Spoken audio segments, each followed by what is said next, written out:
সারা জীবনের ক্যালসিয়ামের ঘাটতি পূরণ হবে মাত্র 5টি খাবার খেলে। উচ্চ ক্যালসিয়ামযুক্ত এই 5টি খাবার খেলে কখনোই আপনার শরীরে ক্যালসিয়ামের ঘাটতি হবে না। ঘাড়ের ব্যথা, পিঠের ব্যথা, হাঁটুর ব্যথা এই সব ধরনের ব্যথা হয় ক্যালসিয়ামের অভাবে। এছাড়া এই ক্যালসিয়ামের অভাবে আমাদের শরীর প্রচণ্ড দুর্বল হওয়া, মেজাজ খিটখিটে হওয়া, ঘুম ভালো না হওয়ার মতো সমস্যা হয়ে থাকে। আর ক্যালসিয়ামের অভাবে দীর্ঘদিন যে বড় ধরনের সমস্যায় পড়তে পারেন সেটা হচ্ছে হাড় ক্ষয় তৈরি হবে। কেননা হাড়ের ঘনত্ব কমে যায় এই ক্যালসিয়ামের অভাবে। তাহলে চলুন উচ্চ ক্যালসিয়ামযুক্ত 5টি খাবারের নাম জেনে নেই। 1. পালং শাক। পালং শাকের মধ্যে প্রচুর পরিমাণে ক্যালসিয়াম রয়েছে। যাদের ইউরিক অ্যাসিড বেশি নেই এবং কিডনিতে কোনো সমস্যা নেই, তারা নিশ্চিন্তে প্রতিদিন 70 থেকে 100 গ্রাম পালং শাক খেতে পারেন। এতে করে আপনার বহুদিনের পুরনো ক্যালসিয়ামের অভাব পূরণ হবে। শুধু একটি কথা মনে রাখবেন, পালং শাক দ্বিতীয়বার ভুলেও গরম করে খাবেন না। আর রান্না করার 1 ঘন্টার মধ্যে খেলে সবচেয়ে বেশি উপকার পাবেন। আর পালং শাক রান্না করার পূর্বে 30 মিনিট ভিজিয়ে রাখুন। 2. সজনে পাতা। সজনে পাতা গুঁড়ো করে খেলে ক্যালসিয়াম অক্ষুণ্ণ থাকে।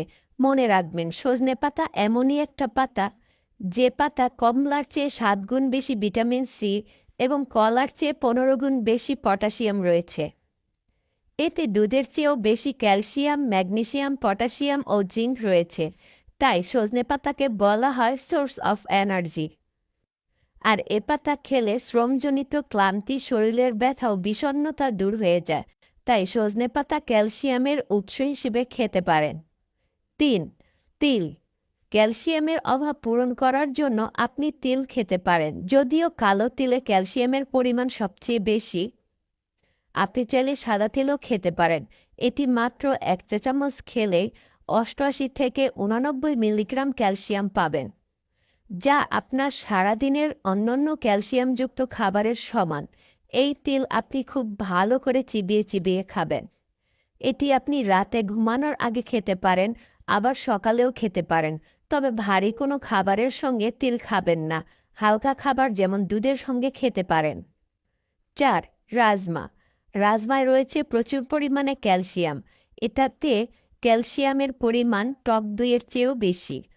তাহলে বুঝতেই পারছেন কী পরিমাণ ক্যালসিয়াম পাবেন শুধুমাত্র যদি রাজমা খেতে পারেন।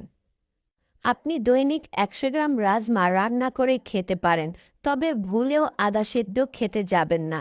এতে শরীরের জন্য ক্ষতিকর।